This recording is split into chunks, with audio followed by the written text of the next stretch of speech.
All right, we are live. I'm Chris, the host of Crash Canon, and today we have another podcast. I've got some cool guests here. Two of them today on one webcam, so that'll be interesting. I haven't done that before. Why don't you guys introduce yourselves? Tell everybody who you are. Yeah, all right. I'm GOODTWEETMAN. I'm from Twitter. What's funny is I've only ever known him as the new account, OVT Tweet Mark, or Oh whatever it is yeah, now. Yeah. right. I didn't I know mean, him in the pre-OVT Tweet Mark, so yeah. that's funny. I am Raina. My username on Twitter is the Catholic Engineer, and I talk about all things Catholicism and engineering. Oh yeah, my name's John. Then yeah. So you want me to, from here on out, I will not be saying Good Tweet Man. I'll say John and Raina. That's fine. Yeah. Did I say that right? Raina? Yes. Is that yes, correct? Okay, perfect. just want to make sure. Perfect. Okay. All right. So since we kind of already discussed this before we went live here, I just want to just start with, where did the accounts come from? How did you guys become the Catholic Engineer, Good Tweet Man, OVT Tweet Mark? Maybe lay some of that story out for us. I'm a little iffy on some of the details. So for me, I just had it. Used to just be kind of just my personal, like I just had my name on their accounts. I started back in like June '09 when I was just graduated high school. Just because I was like, well, I see it was getting big, and I was like, well, something new to do. And I didn't really do too much with it through college, I'd say. I was just, it's just one of those things that's kind of on the side. Started getting into it more, I'd say, around like law school, and from that, I just kind of started gathering followers. I guess people, for whatever reason, liked what I had to say. I still don't understand that, but and I just started just kind of getting a following, and it got to the point though that I got big enough. I'm like, I'm not feeling as comfortable sharing my name, my full name on here as I used to be. And so I switched it. Well, it was just kind of this, the irony stuff of like the good posts guy or whatever. I was like, what about Good Tweet Man? There we go. That seems silly and tongue in cheek enough. The millennial I am. So I made that the name, and it just kind of grew from there. And then the prayer request thing that I do is that just kind of someone once just asked to just DM, just like, hey, I'm just really lonely, and I'm just like, I need prayers. And I just was like, I just was felt so, it's like, gosh, I'll pray for you, but I'm like, I want you to know it's not just me. And I just shared it out, that's not just me caring about you. There's other people. And I shared it, and at the time Jake Tapper followed me, I don't understand that. So he RT'd it, and I saw then thousands of people like reaching out to this person, letting them know that they cared, and that just moved me so greatly. And I was like, there's something really beautiful in this. And so that's why I started doing that. Yeah, because that's been probably at least half of the tweets I see coming out of your account are people asking for prayers and that kind of stuff, which I think is great when small to big, any account on Twitter is sharing what people need to be prayed for. It's like that you're doing a service for people that don't want to have to put their name out there, but also want to be prayed for. Yeah. And usually it's like stuff people would never want to share publicly. Right. So I love that you do that. That is something I respect quite a bit about what you do. Yeah. How did the Catholic Engineer start? So I actually started the account in August of 2022 because I was an engineer. I am an engineer, and I was like, I want to talk about stuff that I do, and I am a devout Catholic. I've been a devout Catholic. I haven't skipped a mass except for maybe exams the next day. But yeah, I haven't skipped a mass intentionally since I don't remember when. So I'm like, these are the two topics I'm passionate about. Let me just create an account about it. And then started growing followers, started posting, and I think I was at 1,700 followers a year ago, and now I'm at 8,000 followers. So yeah, I guess people like what I have to say. And I am, by profession, I'm a aerospace structural analysis engineer. I basically make sure planes and rockets don't break in the sky. She's smarter than me. No. So yeah, I use math in my work every day, and I'm really passionate about physics and everything. So I'm like, let me just make an account about it. It's funny that you do say that. Like, I've heard lots of people say, "Oh, somebody's smarter than me." Somebody's, and I understand the way you said it and why you said it. But the other half is people think that specific things make you smart, but everybody's smart in different ways. Oh yeah. You're very But it smart. wouldn't be funny. Yeah, that wouldn't be funny for me to say though. No, it wouldn't. But I always like feel like I got to say that because like some people are really good with like electrical cables and building things, and other people are good at. Everybody's got talents, right? I mean, that's just how things are. But that's an amazing writer. Stop. There you go. Now she's got you blushing. There you go. All right. So next question would be, I know we talked about this offline too, the doxing situation. How did that lead to the two of you meeting each other? So yeah, so it was like June last year. It's funny, I was at this had a ball game where it was like priests from the Diocese of Kansas City, Kansas versus the Archdiocese of Kansas City, Kansas versus the priests of the the Diocese of Kansas City, Missouri. And I was just at it with some friends, and then all of a sudden I get these like people contacted me with my actual phone numbers, like, "Hello, John," and I'm like, at first I thought, oh, it's a spam, whatever. And then I started noticing they were saying stuff to me on Twitter. I'm like, oh gosh, here we go. And then they're like posting my name and stuff. I'm like, I'm naturally very just freaked out because while I don't think I get too controversial on Twitter, I just naturally like having that large of a following. If they contact my workplace, they bother them, and things like that. I especially as I just got this job a few years earlier, and I finally was stable. I was so excited, and it really freaked me out. And so, I get, naturally just kind of shut things down just to at least, hope that things blow over. And, I even considered like, hey, maybe I just need to be done with this. Yeah. It's not worth, as important as it is, it's not worth, ruining my career and everything over nothing. And so, but that's at the time, that's all I knew about it. Is just that this was a miserable moment, and I had no idea what it was going to do for me. But you can now tell. Okay, so GOODTWEETMAN got doxed. I believe it was 11:10 or 11:30 between that time frame PM, California time. And I had gone with my Catholic friends to go to the St. Jude's relic. They were the St. Jude relic was taking a tour around California at that time. So I drove 2 hours to go to the church to pray with the relic. And it just so happened to be, we were in line for 4 hours. It was insane. But we got there at like 6, and we finally got to the front of the relic at like 11. So the moment I was at the relic, you pray for all of your friends, your family, their health, and obviously I was praying for my future husband. And then I also posted about it on Twitter. I'm like, hey, I'm at this relic. Would anybody like any prayers?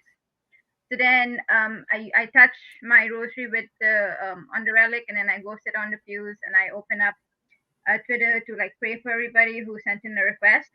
And then while I was on my phone, I saw that GOODTWEETMAN got doxed, and I saw the picture. And I'm like, he's handsome. Like all of Catholic Twitter, we went to report the picture and try to get that account shut down. So in that time frame where the picture was up, I happened to have my phone open, and I was taking prayer requests and praying for them, and I saw this picture. And then we got the post taken down and the account taken down, and I prayed, and I took the 2-hour drive back home. And then I wasn't following GOODTWEETMAN at the time. He appeared on my feed very often, but I never actually hit the follow button. But like after I saw that picture, I'm like, dang, he's cute. let me follow. And I think after a while, you followed me back too. Mm-hmm. And then I would just leave comments maybe once or twice a week on your posts, and you would leave comments on my post. No. You would leave comments on my post. And then there was this one post in September where the Bumble CEO was talking about being so excited about integrating AI in their like filtering options. And he's like, kill me now. And I'm like, why are you still using a dating app in 2024? Like, we know it doesn't work. So then he's like, well, the city where I'm living in right now, like, you can't really meet people any other way. I'm like, then move. Like, do you want a wife or do you want like a job? Anyway, so then we got talking and he slid in my DMs and he's like, hey, what do you think of Kansas? I'm like, I've never been. And then we got, yeah. And then we were chatting and then it was going really well. And then he asked, we were like, okay, when can we meet up? You know, and we were looking at dates and there was one weekend in September, and then the only other available weekend we had was like the second weekend of November. And we're like, well, it may these things, this may fizzle out by November. So like, if you're willing, visit me in Sacramento September, this weekend of September. And it just so happens to be exactly last year, so the weekend of 27, 28, 29th of 2024. And today is September 27, 2025. And so it makes it exactly a year since we met for the first time at the airport. Nice. And, yeah, and the rest is history. So did you guys immediately click, or did it take a minute? Because you guys had only known each other online. The moment I saw him walking out of the gate, I'm like, he's my husband. You know, there's something very quickly too. There's something very comforting in that kind of confidence, right? When you find somebody you really like and you're like, I'm confident this is the person. There's something really comforting about that. I knew right away I was going to marry my wife, like literally as soon as we started. Like, that was actually one of the things I had to run away from a little bit. So I was like a little nervous about that idea of marriage and stuff at 21 years old or whatever it was. How old are you guys? I'm 34. I'm 30. Okay. Yeah. All right. So I'm within the two age ranges you guys just named there. I'm 32, turning 33 this year. So I'm like dead center between the two of you guys. Now, was so it you're about to enter the Jesus year? What was that? The 32. Yeah, the Jesus year. Yeah. My in John's Jesus year, he met his wife. Yeah. There you go. You too. What was that? Something big might happen for you too. Oh yeah, I mean, it's certainly possible. I mean, I've had a lot of the big events of my life already happen, thankfully. But it's possible something big could happen. You never know. Here's the question I would have for you guys. And so both of you had relatively large followings when you started to interact, right? What's it like having both of you have like kind of big social media presences while you're dating? It's been interesting because we went to San Diego actually for a wedding in June, and there was two instances where we went to mass at the, what was it, it's the Norbertine. St. Michael's is the Norbertine Abbey. St. Michael's Abbey in Silverado, California. Up near LA. It's really beautiful. And someone, I'm way out there. She just opted to go, for a second. And then and the guy just comes up and says, hey, are you GOODTWEETMAN? I'm like, yeah. And then we were walking in San Diego at the beach, near the beach. She wanted to show me the seals, which are hilarious. And some guy just comes in. He's like, "Hey, yeah, you're a GOODTWEETMAN in the Catholic Museum." I'm like, "Yeah." I'm like, "I didn't think we were that notable." That's funny. Yeah, and we happened to be in San Diego again this weekend because there is the Miramar Air Show, which is the largest military air show in the country, I guess. And one of my planes is going to be displayed there. So I'm like, this is the only opportunity where John can see what I actually work on. That's funny. Yeah, otherwise it's like I'd have to be like blindfolded or whatever to go into the factory or whatever. It's all the defense. Right. She's like describing things to you while you're blindfolded. Well, I appreciate that. You're in trouble too. There's a plane with some wings over there. There you go. That's my knowledge of it mostly. I've seen pictures at least. Yeah. Fair enough. Yeah. I mean, actually, funny enough, I don't think I've ever said this on my podcast before, but my wife and I briefly worked together. That was how we re-met later on, because I've known her since we were like 9 years old. So the idea of internet dating never even like really, it was never a thing for me. But this is different because this isn't like dating apps. This is This is like Mm-hmm. what are the chances you actually meet somebody on Twitter and actually connect? And it's just kind of wild how that all worked. Now this was Yeah. this is post X Twitter, right? Yeah, I did. Yeah, this is once it became X. I Yeah. still I still just call it Twitter because it's I don't know what else to really I can't I'm just that way. I don't like change.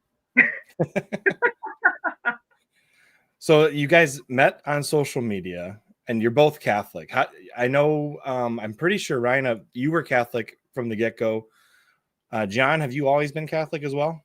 Yeah, I'm cradle. I really though got into it more like I mean I was always I'd say more I don't know how to describe it better than like fervent than most like kids and stuff growing up, but like I wasn't like St. Carlo Acutis like level or even anything close to that. Like, I was just like, yeah, I like the church. Church pretty good. And it was in college that it really like because I had almost a moment of dropping out from it, and I had a really just bad freshman year. My grades were terrible.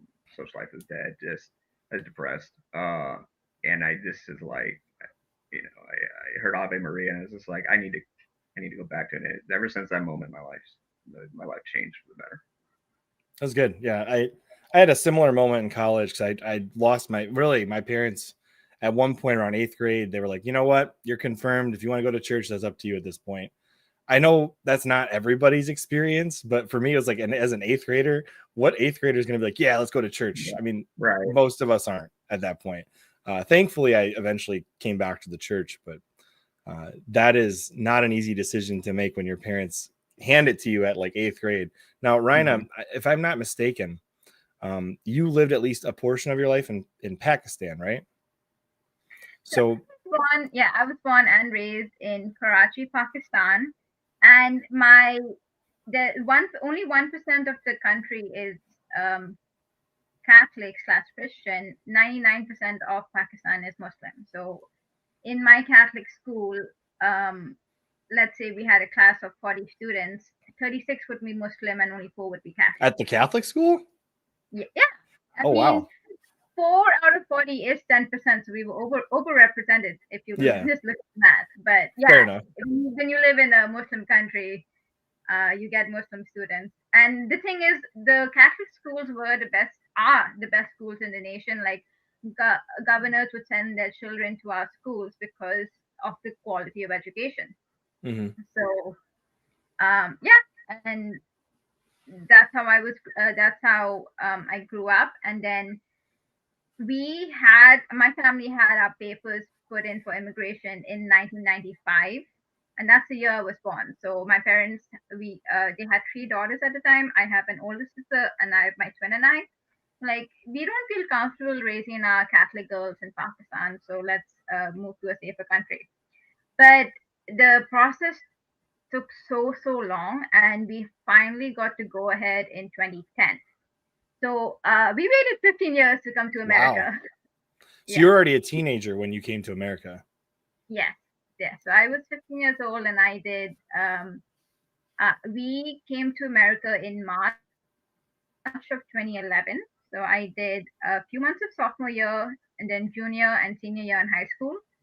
And I had the biggest culture shock ever because I saw girls in shorts. No girls in shorts in Pakistan. Yeah, I can't imagine there would be. Yeah. So I guess that leads me to another question.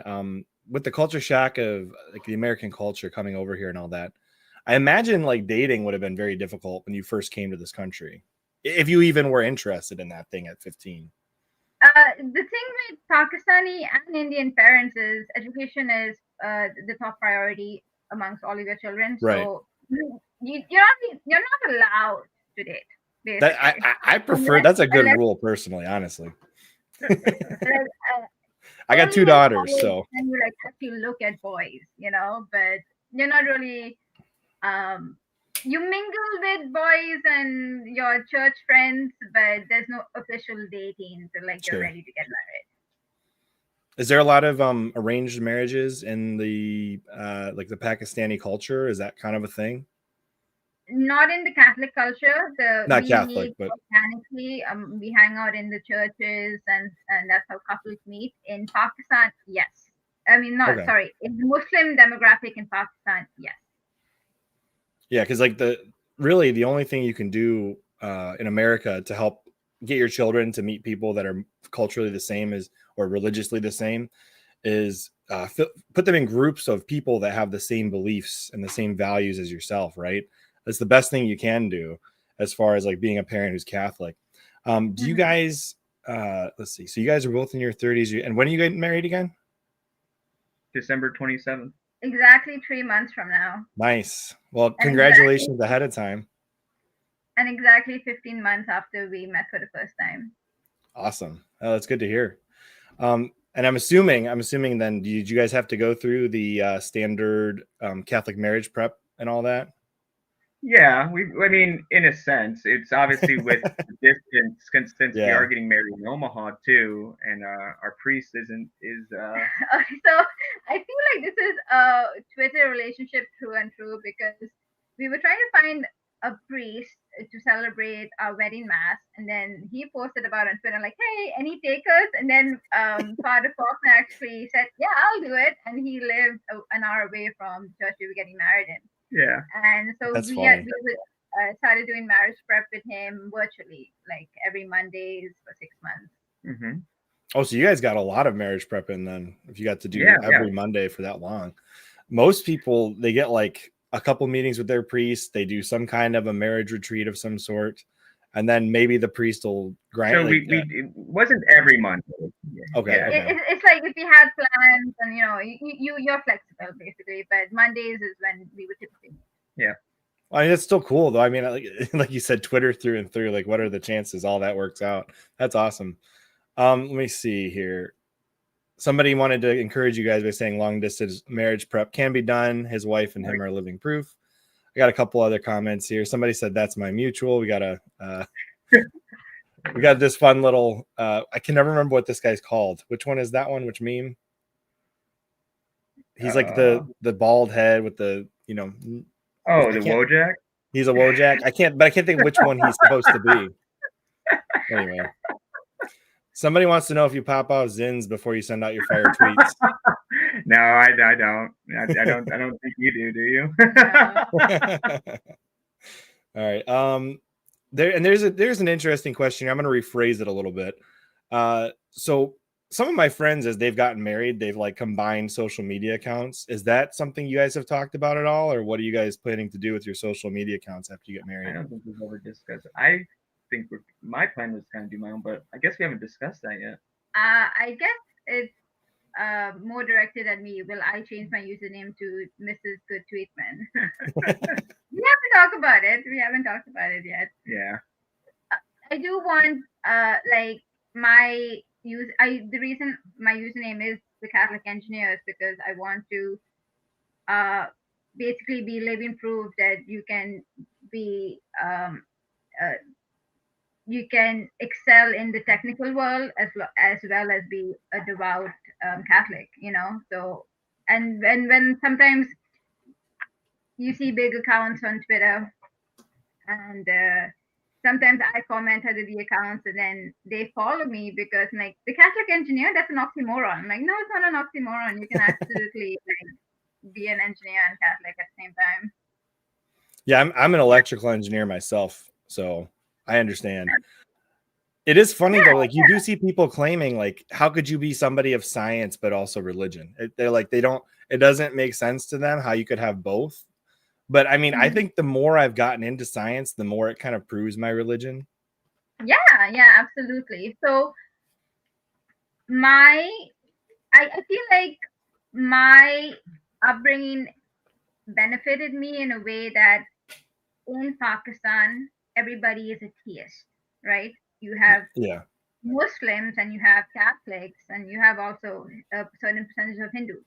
We all are theists. We all believe in God. So when we were studying physics and chemistry and biology, we did within the framework of God created this for humans. It's not like it wasn't apart from God. So when I'm like, when I came to America, then you see that dichotomy. I'm like, there is no dichotomy. It is integrated in one. I imagine the population of atheists in Pakistan is lower than the 1% of Catholics. In Pakistan, you're not allowed to renounce your faith, and if you do, you will be killed. So that makes sense. Even if there are, I would say, Muslims who no longer believe in the Muslim faith, but they can't actually speak out about it. Like secular Muslims, essentially. Yeah. So like where I went to school, I went to U of M Dearborn. So when I was there was actually less white people than there were non-white people at the university. So like I got a little taste of like a lot of Muslim culture when I was there. There was Indian culture. There was a lot of Asian culture going on. It was very strange for me coming from a small, more Caucasian farm town in Michigan to go to University of Michigan Dearborn. So I learned a lot of interesting things about like Chaldeans and that kind of a thing. Is it still a law? Maybe it never was in Pakistan, but I know there were some countries where if you were to convert somebody to Catholicism from Islam, then the penalty was death. Is that something that is still a thing over there? In the cities, it's more metropolitan, so you have to be more civilized, but in the villages, very much so. It's the rural areas. It's like you burn down a village if somebody converts, etc. But in the cities, like I said, you have to be civilized. Now, so this is a question for John now. Have you guys come across it? Because I know your families are probably a little bit different, right? With like your upbringing and stuff. Have you guys found any like cultural differences that you weren't expecting, or anything that was surprising about your different cultures? Because you're both Catholic, so like you have the same foundation of faith, but it is different living in America than Pakistan. It is, though. I think that I haven't noticed any huge like differences. Like maybe little things like that they drink tea more than like my family drinks coffee. That's a natural difference. But like other than that, like I haven't noticed anything where like our families get along just wonderfully. That's good. Like, my mom has said she wishes they all live nearby. It's fantastic. But and even then, there still can be differences. Everyone can get along. But I really haven't noticed anything of like, oh wow, like it seemed they just fit right in. The Catholic culture transcends countries. That's what I've heard before. Like, for example, if you marry a Catholic from South America, there's going to be some differences in like financial stuff, but overall, Catholic culture is Catholic. There are some differences, but not as much as people would expect. Like, for example, if you bring somebody over from some pagan religion from somewhere else, they're not going to share a lot of the same things, cultural norms, etc. Right. Because I think the Catholic Church does kind of evangelize culture as well as faith. Would you agree with that assessment? All right, so that's go ahead. Yeah. Oh, you're good. Next question for you guys. So you guys have a wedding planned. Are you guys having? Is it kind of a Twitter wedding, or is it mostly just family and friends? I'd say it's a good split. It's definitely. A lot of my family is around that area, and so there's gonna be a lot of family. Her family too. There's gonna be a good portion. Obviously, with her family, there's just a lot. They're a lot more spread out around the world. My family could probably make a little like 150-mile circle around Omaha, Nebraska, and that's 95% of it. Theirs is a little different. So, but it will be a good number of that. But we do have a lot of folks from Twitter and other friends and stuff coming too. So it'll be a nice little mix. And we will be live streaming the wedding mass. Mm-hmm. Oh, really? Yes. That'll be fun. So, do you want to share the website now or later? We'll share it at the end. Yeah. Okay. So Elon's invited, right? Plug in the wedding website afterwards if people want to watch the wedding mass. You guys are inviting Elon, right? Yeah. If he wants to pay $1 million, yes, I'm happy to welcome him. He's got to show up with a dowry just to be there. Yep. You hear that, Elon? If you're listening to this, these guys invited you, but. All right. So here's a silly comment. Somebody said, make sure that you guys take enough Tylenol so your special interest is old Simpsons. I don't know who this guy is, but it sounds like he's someone that knows you guys. I don't know. And then we got somebody asking what kind of food you're going to be serving after the wedding. That is a good question, because I don't know if there is specific dishes you would pick. Oh, it's going to be pretty, like, I'd say typical of typical like American wedding. I mean, Midwest food. Roast beef, chicken, potatoes, corn, you know, pretty typical stuff, really. Okay. Do you want to share a story about the when we were booking the caterers? Oh, you tell it. You make it more funny. You should say it. You should tell it. So we're getting married in Omaha, Nebraska. That's his hometown. That's when he went to high school and grew up. But he currently lives in Kansas, Lawrence, Kansas, and I currently live in California, Sacramento. So we were trying to book caterers for the wedding, and the caterer is in Omaha. And if you want to do a tasting, you have to do it in Omaha. So there was a weekend free for the caterers. I think Memorial Day weekend in May, and we booked a 10 a.m. tasting. And I said, okay, you go with your groomsmen, you go with the boys. And Friday, I sent him a text, good luck tomorrow, take good notes. And then Saturday afternoon, he texts me, hey, just got back from the tasting. It was really good. I'm like, okay. He's like, where are the pictures? He's like, where are the pictures? I think men can go like weeks on end without taking a single picture of themselves. Oh, gosh, yeah.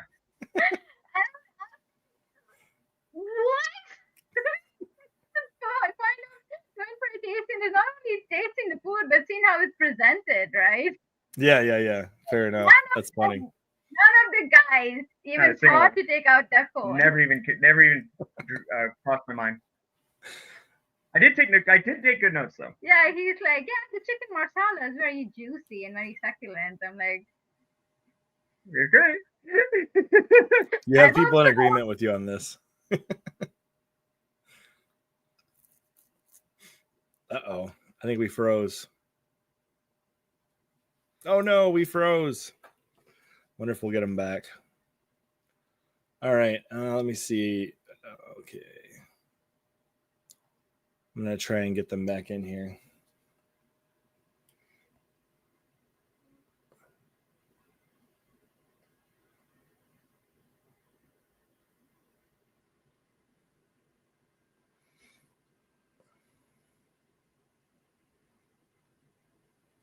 At least it's a good frame. It could be worse. We could be looking at like silly faces, but we've got smiling faces at least. There's that.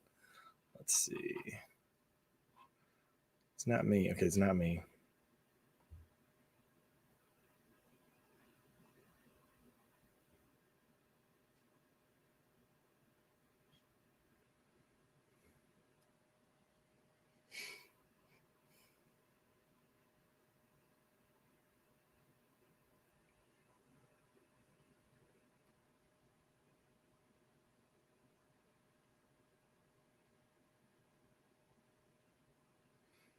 That is funny. All right, I guess their internet went down, so we'll give it a minute and see what happens.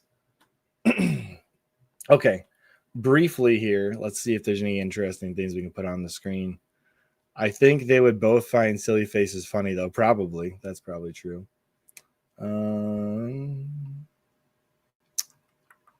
We did have Sede Picante giving me a stale face. Thanks, buddy. Somebody said Peanuts, Pirates baseball, getting all the memes out of the way.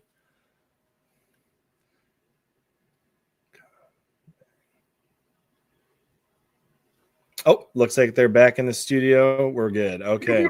The internet decided to go down completely. That was fun. So are you guys on your phone now, or did you get the internet back? I'm hotspotting, yes. Yeah, she's hotspotting. So. Okay, perfect. It happened. Isn't that such a weird word, hotspotting? I know. It's such a strange word. Like, so I've heard there's actually a thing called, oh man, what is it? There was something in the military similar in that name where, like, if you swapped from your shift on a submarine or a plane or a boat, and then somebody else coming, it was like hot swapping or something. I don't remember what the really? words were, but yeah, it was something like that. But like, so one guy's going to bed, the other guy's getting up for his shift. It's a very similar term. Anyway, let's see here. Oh, somebody asked me how long my wife has been offline. So she actually only had a Facebook account, and then she went completely offline last Lent, this most recent Lent, and hasn't really felt the need to get back on social media. So that's my wife's story. She doesn't get online at all anymore. In fact, there's been a few times where she's like, hey, can you go check the kids' Facebook school page and see if there's anything going on? And we'll be like, oh no, we missed 3 weeks worth of stuff. So that's how offline she is. She's extremely offline at this point. It's been better for her. And I'm not saying everybody needs to follow that route, but she's really liked it. All right, let's see here. What were we talking about? The food, the catering, and how your fiance did not actually check any of the picture, take any pictures of any of the food or the presentations or anything like that. Somebody agreed. Men. I made sure they had a little box left over, so I took the photo of that, which, you know, I'm sure that sufficed. Yeah. Probably. All right, let's see here. Somebody said that Elon should share your original Good Tweet Man account. It'd be nice to get it back. I tried. We even had someone who's like was high up, like the son of the CEO or whatever was but they just would not. And I just at a certain point, I'm just like, you know what, this is just, I've got things I got to do. And as much as I'd like to get it back, you know, I mean, I've got this other one and it'll work. It'll be fine. So it's what it is. It's funny. I always have terrible luck with flights, and that hack happened when I was flying. So I had no access to internet. I could, because I was getting alerts on my email that's connected to it. I had no way of getting it stopped because I was in the air. Oh, that stinks. So you're getting tons and tons of emails about the account and what was going on with it. Some guy had hacked into the email itself to access it, and thankfully I don't have that email connected to anything that like super, like no financial stuff or anything like that. Oh, so they hacked your email. That's how they got. I don't know how. They must have been a data leak or something. I think because I had a Yahoo account that I've had for years. My buddy gave it to me like when I was like 10 because it was like, because I didn't understand the email fully. He's like, I got an email. You can have this one. I'm like, oh, okay. And so I just use that for all like the stuff, my junk and stuff. And but yeah, so yeah, someone just got in there and they decided. What I'm glad at least is I was worried at first that someone really wanted to, you know, like really hurt me bad. Like, if not, you know, financially, they could destroy my reputation by, you know, posting awful stuff. No, this guy just wanted to post a terrible crypto scam that no one's going to buy because I've been making fun of that stuff for ages. So it's like everyone immediately knew it's like this is not. That used to happen to YouTube accounts all the time. Yeah. Somebody would, and I was worried it was going to happen to me. It almost did. But you'd like randomly a huge YouTuber would just start running some crypto live stream 24/7, and you're like, what the heck? I know. And so I mean, I'm very annoyed at that person. I would still love to get the account back, but I was like, as bad as this could have been, it's not the worst case scenario. So, you know, you live with what you can control. I wonder if with were you verified back when, or did you pay? See, that's the thing, is that's what drove me insane about it. Is I was verified. They had my ID. I was like, oh, I will show my ID that I am indeed the person who owns this computer. Apparently, that's not. So my question then is, well, why? What's the point of this? Why would you verify an ID if that's not a way to recover an account? That makes no sense to me. I have other thoughts. I will refrain. Fair enough. So here's another thing I've noticed about your account is occasionally you get a 7-day suspension /ban for your sports commentary. It is one of my, and I laugh about it. It's a flaw. It's not good. I get it. I have a temper, and I've gotten better at it over the years. But sports it's and which people will be like, John, you know, like it doesn't matter. I'm like, I know it doesn't matter. I like rationally, I absolutely agree. This does not matter. There's so many bigger things in the world. But emotionally, I don't know what it is. And it's the strangest thing. And like after a little bit, yes, I will be calm and be like, no, there's bigger things. Well, of course there are.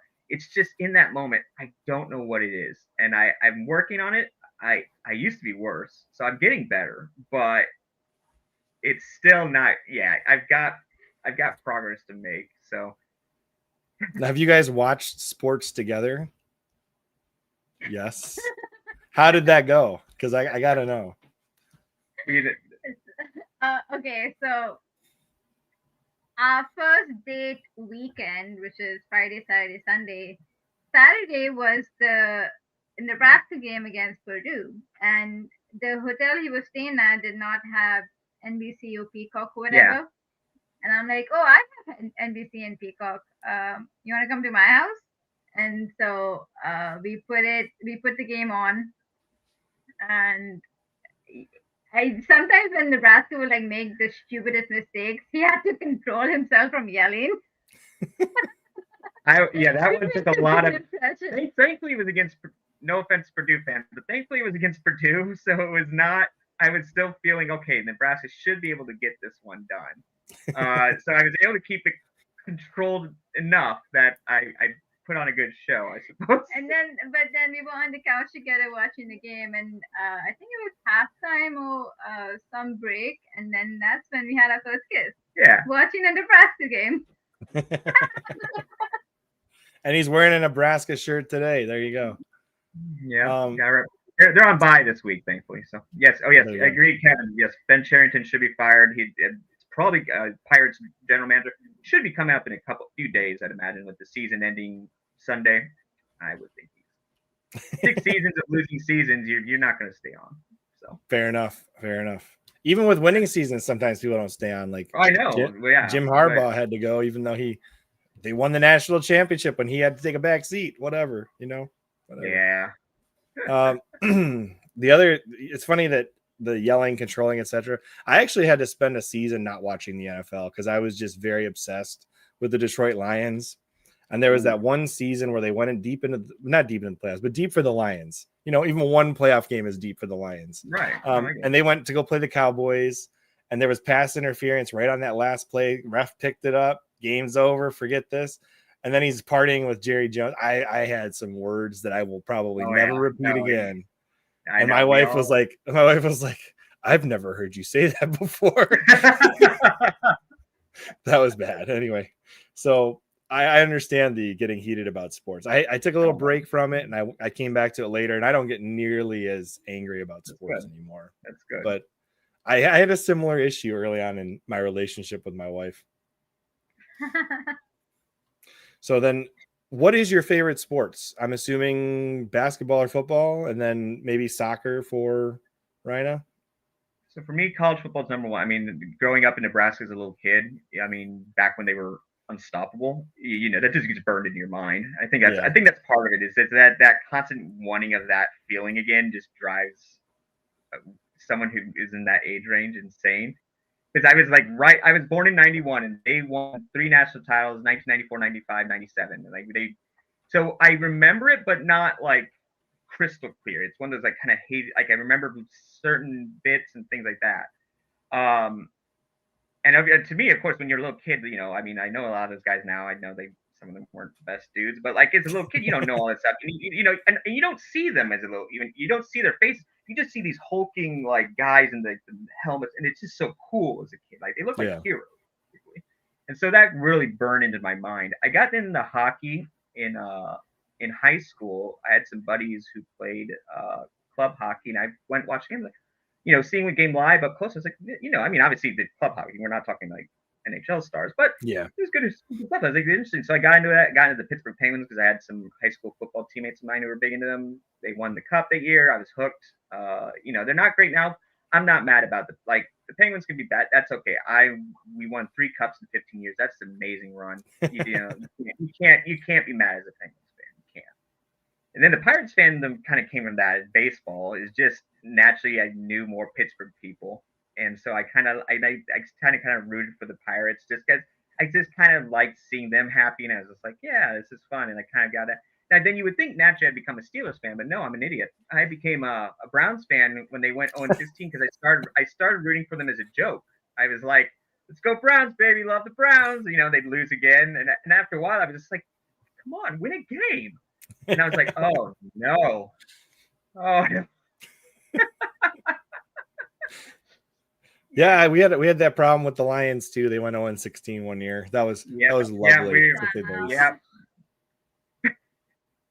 Yeah, you know, although I will say this, how many championships does Cleveland have? They don't have a Super Bowl, but did they have a championship back when? I mean, I know that the Cavs won in 2016 with LeBron. I think that's about it for them in like recent. Well, but Cleveland was a big for the football team, was a big team back in like the 1950s. Yeah, the Browns with Otto Graham and all those guys. Yeah, they were one of the best dynasties in football.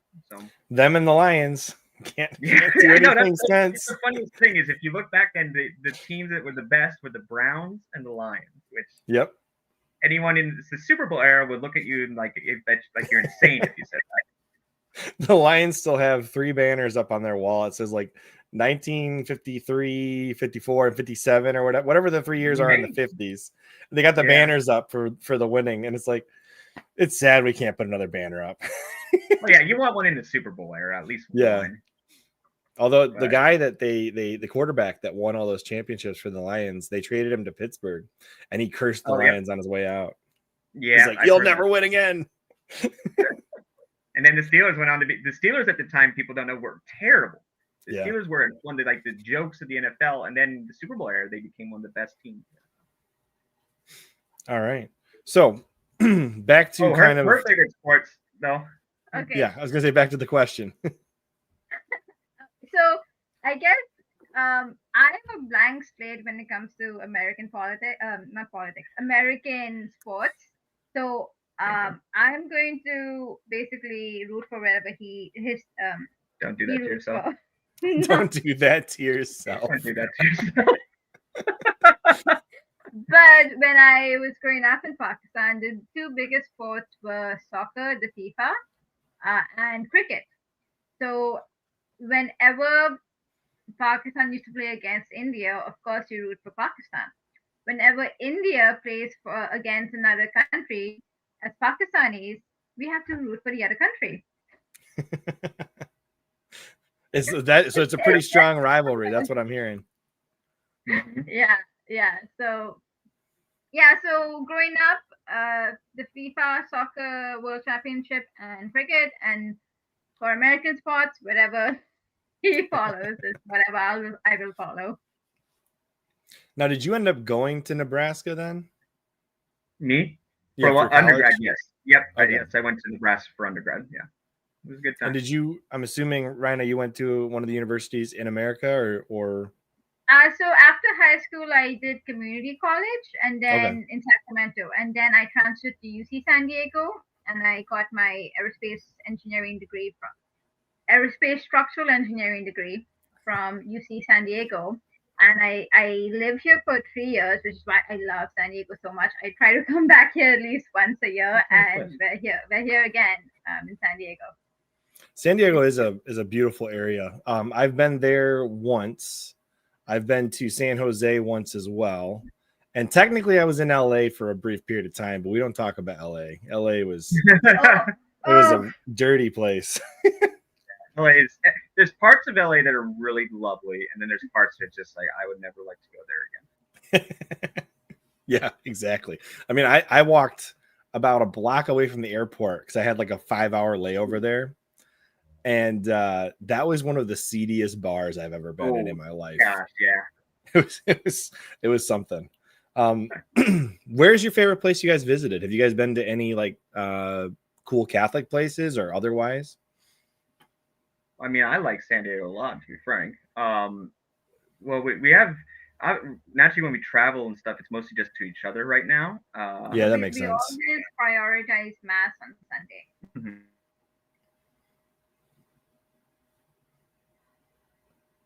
Uh-oh. Might have another drop here. Let's see what happens.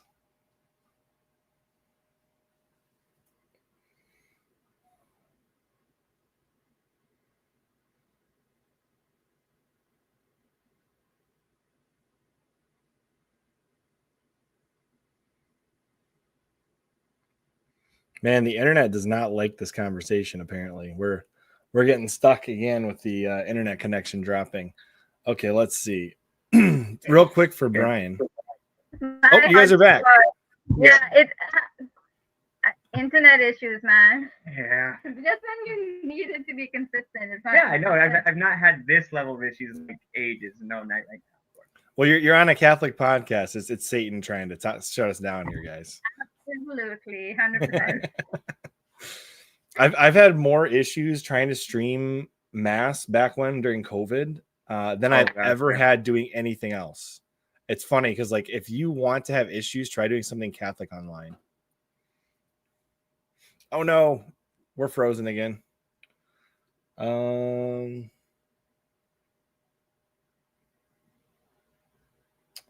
right, I'll just stall real quick. Hey, yeah, I know. He's trying to get it figured out. Okay, so we're trying. Is it better now? The only thing I would recommend, maybe you guys could hit on your settings, maybe lower the camera quality a hair. Maybe that'll help. Sometimes when your camera quality is at like 1080p or higher, the internet needs more resources to run it.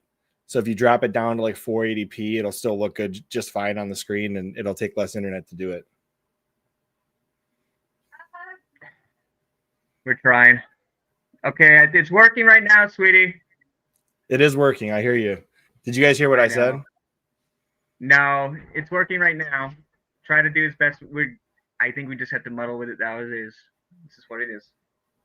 I was just gonna say, sometimes to keep the internet bandwidth as big as possible for the stream, what I do is I go into my settings. Do you have a settings button? Yep. Lower the camera from 1080 down to whatever like 480-ish. That'll usually help. Yeah.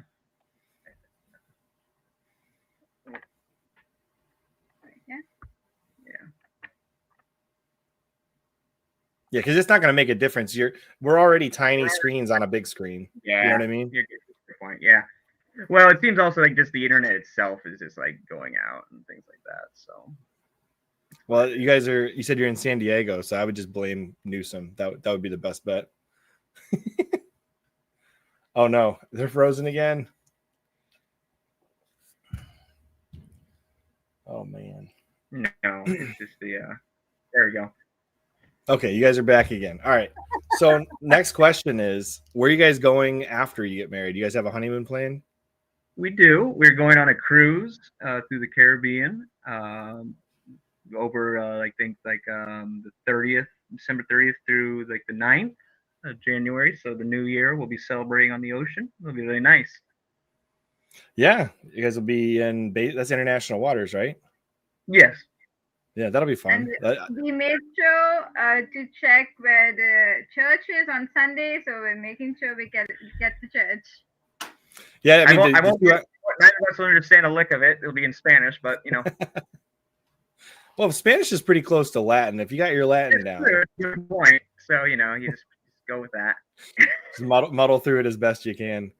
I guess that's the next question for you guys. Do you guys both attend Novus Ordo, traditional Latin Mass? Any preference? In Lawrence, there's only really 3 Novus Ordo. I do occasionally go to a Latin Mass in KC, where a good friend of ours attends Mass with him and his family. So I do sometimes go there. Otherwise, I generally just stick to the one of the masses in Lawrence. So I like the TLM. I'm definitely not someone who's like hardcore either way, like, oh, it's one or the other. You know, I'm very open, as long as basically just with the Novus Ordo, as long as it's reverent, I can happily work with that. So do you have any so for me, I always struggle when there's like guitars at Mass. That always bothers me. I can't stand guitars. That's probably my biggest pet peeve when it comes to Novus Ordo masses. If I hear that twang of the guitar, I'm like, I know, I'm just like, yeah. I'm like, all right, Lord, I'm offering this one up to you if I end up sticking around. If I can find another Mass, though, sometimes I'll go to a different one.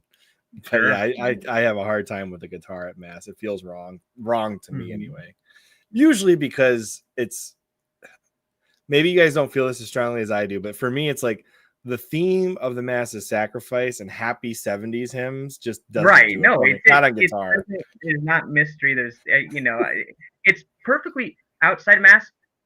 I don't have an issue. Fine. I don't, even if I find it a little cheesy or that's fine. Hey, if that's something that brings you close to God outside of mass, why would I be opposed to that? Just at mass, I'm just like, yeah, give me the good old fashioned organ or a cappella. Right. Any of those things will do.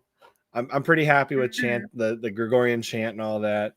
Do you guys have a favorite hymn or a favorite chant or anything? But you go to. So I do CLM and Novice Order 50/50. I have a really nice CLM church in Sacramento, and I also help out at the young adult ministry in my Novice Order church. So it's just depends on my schedule. I 100% agree with you about guitar mass.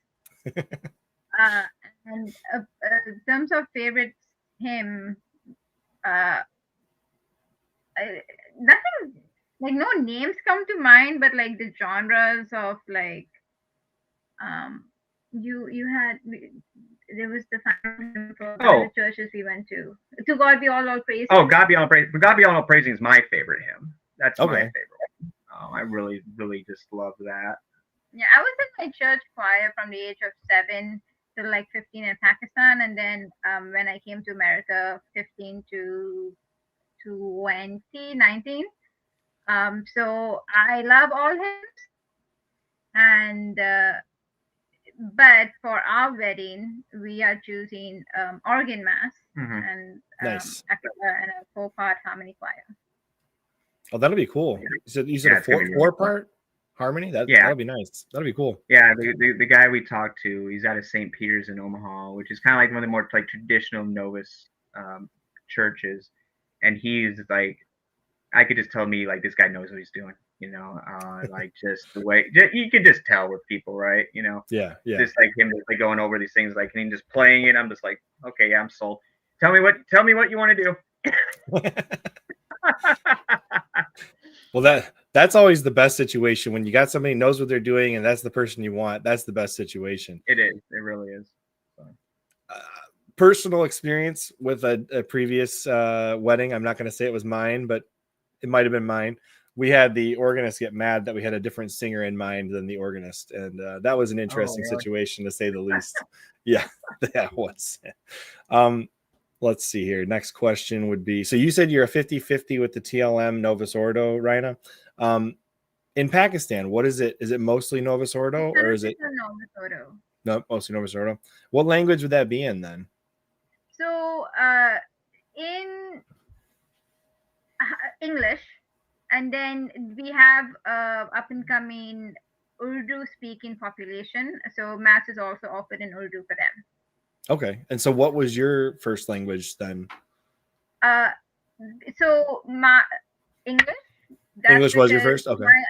My ancestry came from Goa in India, and that's where the Portuguese colonized this little small island in India and converted my grandparents and great grandparents.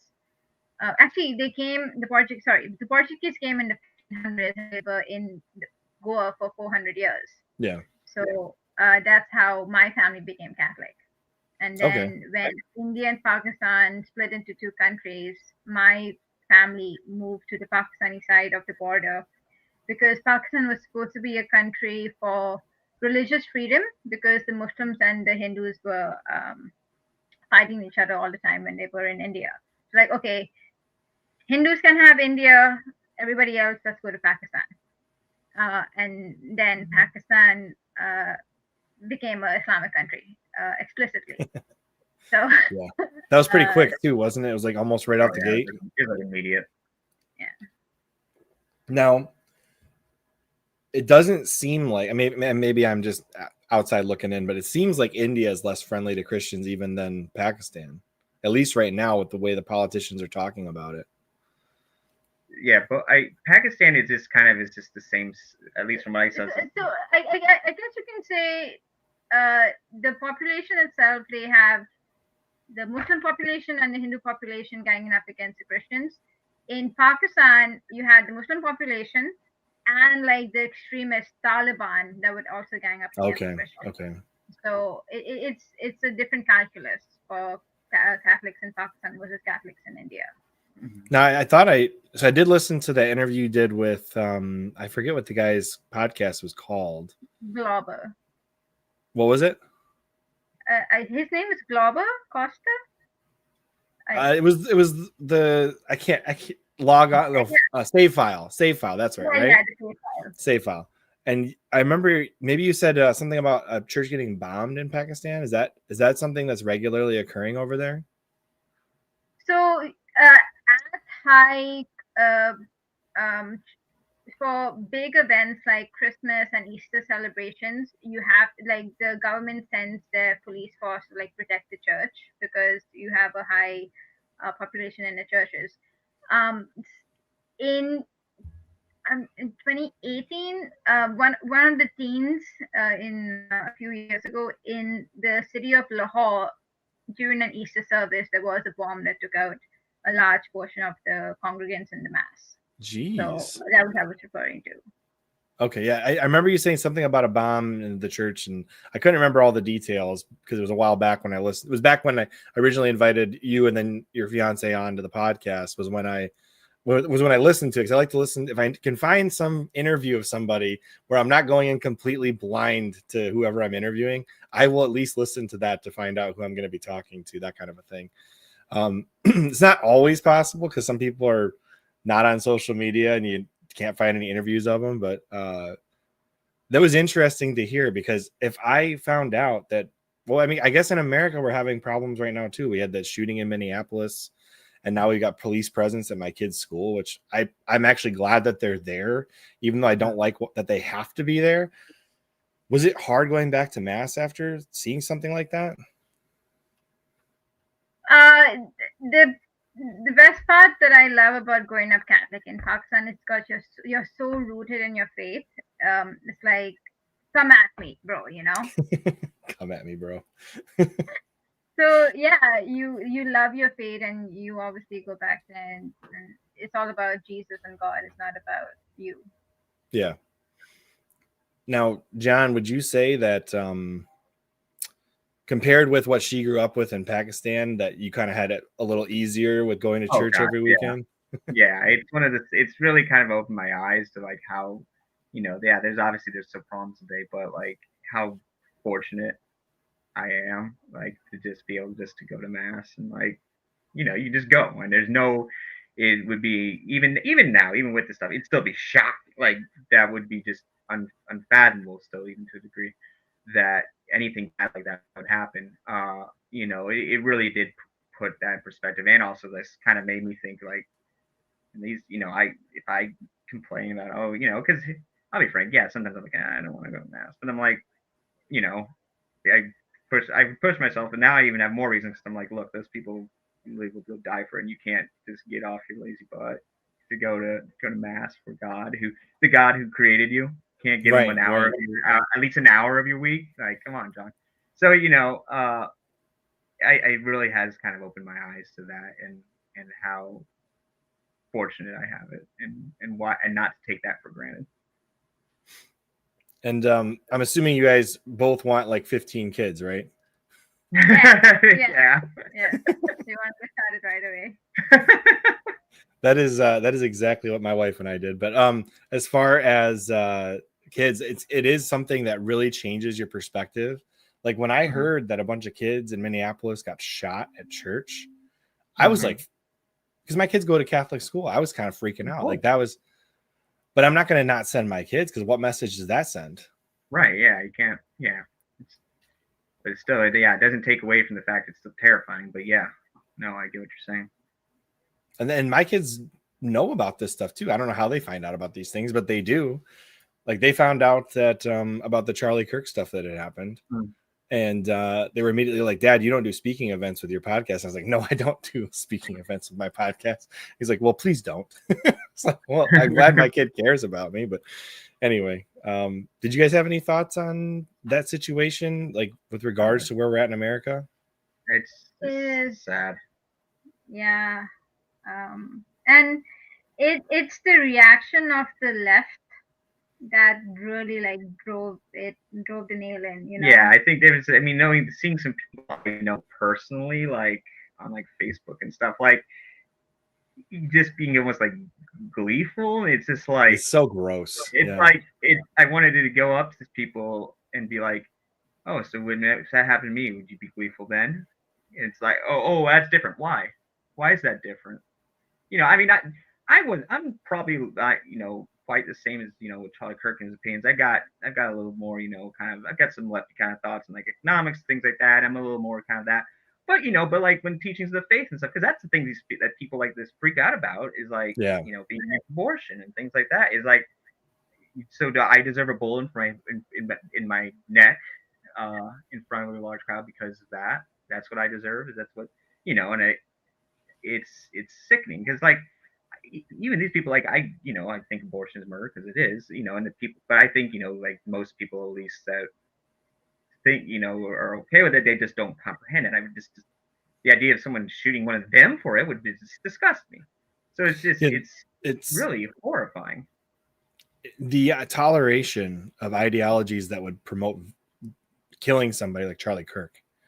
Right. I don't know how we can live with ideology like that inside our country. It's crazy. It's really hard to see it, and it's just really that, and people are like, well, there's other, like, don't get me wrong, these other shootings, like, they're that's abysmal too, that's disgusting too. I mean, when you got ones where it's like some freak that goes off, it's horrible, but it's like, what do I mean, that's you talk about gun policy or mental health, whatever. I never saw anyone like gleeful that like kids got shot. Right? Never, yeah, like, that's insane. And if someone did, like, regardless of society, I'd be like, you are a monster. And well, I couldn't believe even Protestant accounts when the kids at the Catholic Church got killed were refusing to pray for them.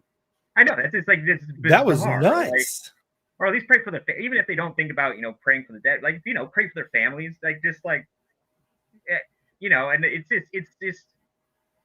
it's just all just really like missing the force for the trees and stuff, just like focusing on these things instead, like, hey, what does your faith actually teach you? Like while you don't have to you're not called to be like a pusher for things, but you have to love everyone, and like even those people you consider enemies.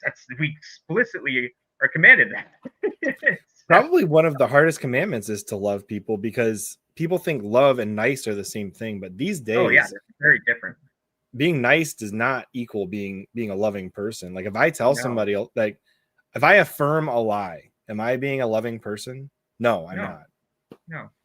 Like if you're like, oh yeah, it's totally fine that these two people have been living together for 15 years and they're not married, that would be affirming a lie to be nice. You know what I mean? Right. No, yeah. I mean, there is definitely like a nuance of like how you go about it. Like if you just like freak out on it, like, yeah, then there's it. But like just simply going, no, it's no big deal. That's not love. Love can be tough, can be hard to deal with. Truth can hurt, and and it, and it's even been directed to me because I've got flaws. People tell me, hey, when I freak out about sports, something, John, that's not good. Like, you know what? It hurts, but they're right. I shouldn't do those things. It's hard because you got to gauge like what things are worth caring about. Right. Yeah. I mean, yeah. There's things where it's like, this isn't a battle to fight. It's a balancing act of that. But all right. So as far as social media posting and being on social media goes, you said you're going to broadcast the wedding. Yeah. How are you planning to go about this? So it's really nice. The guy, they have that option there. You just pay him, a bit, and the guy's there is like, yep, we'll set it up. They're there at the church. So is the broadcast going on YouTube, Twitter, or some random website? I don't know what the exact plan of that is. I know the exact plan. I don't want to reveal it just yet, but okay, fair enough. On this website that we already have, and we'll just share the website, and everybody can watch it and pray with us as we take vows and enter the sacrament of matrimony. Is it going to be that's not going to add anything to like nerves going into the wedding, having a broadcast like that? The thing is, we were already planning to live stream it because I have family in Pakistan that cannot make it. Okay. Yeah. Okay. So it's just sharing the link to more people, I guess. Yeah. Fair enough. Is that good? Is that how much family do you still have in Pakistan? My dad came from a big Catholic family, nine siblings altogether, no, 9 children altogether. So my dad had 4 brothers and 4 sisters.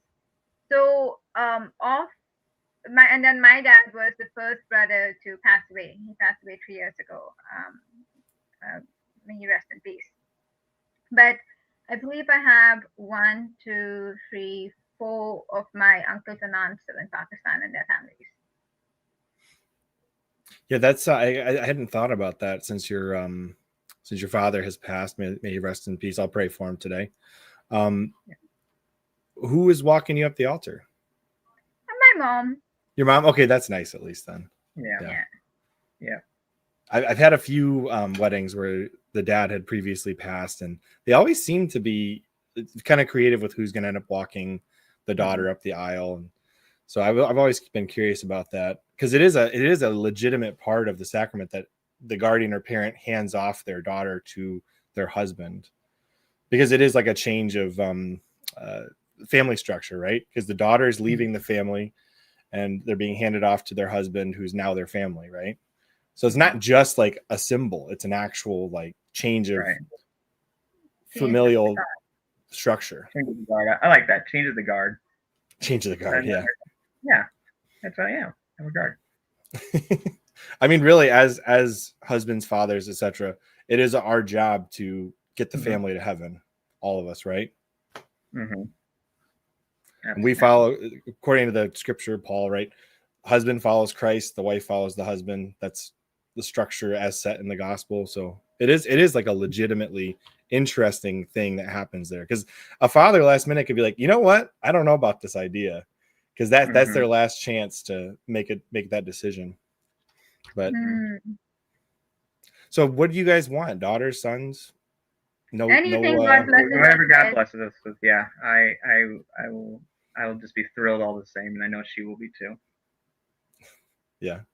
You got somebody saying, tell am I saying this right, Rhina?